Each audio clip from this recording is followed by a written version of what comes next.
భారతరత్న భారతదేశ మాజీ ప్రధాని స్వర్గీయ రాజీవ్ గాంధీ వర్ధంతిని పురస్కరించుకొని న్యూయార్క్లోని టైమ్స్ స్క్వేర్ వద్ద మాజీ ప్రధాని రాజీవ్ గాంధీకి రవాణా మరియు బీసీ సంక్షేమ శాఖల మంత్రి పొన్నం ప్రభాకర్ నివాళులర్పించారు.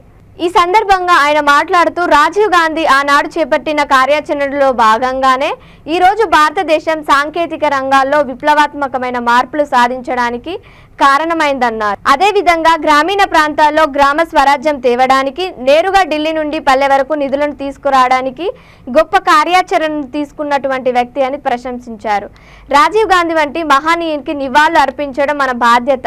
ఆయన అడుగుజాడల్లో నడుస్తామని పిలుపునిచ్చారు.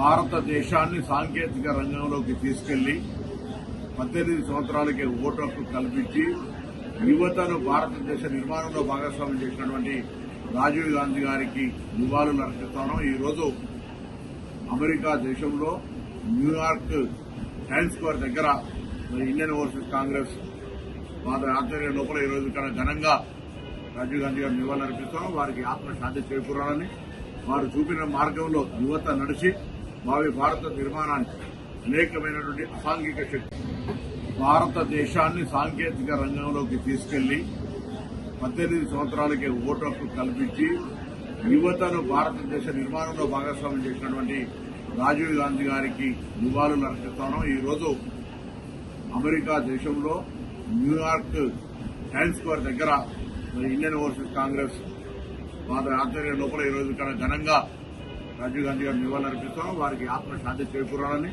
వారు చూపిన మార్గంలో యువత నడిచి భావి భారత నిర్మాణానికి అనేకమైనటువంటి అసాంఘిక శక్తులు దేశ విచ్ఛిన్నానికి మతము, కులము, ప్రాంతము పేరు ఇబ్బంది కలిగించే పరిస్థితుల్లో రాజీవ్ గాంధీ గారి దేశ ఐక్యత కోసం ఏదైతే ప్రాణాలు ఇచ్చారో వారి స్ఫూర్తిగా తీసుకుని ముందుకు నడవాలని సందర్భంగా ఆకాంక్షిస్తూ వారికి సందర్భంగా నివాళులు అర్పిస్తాం.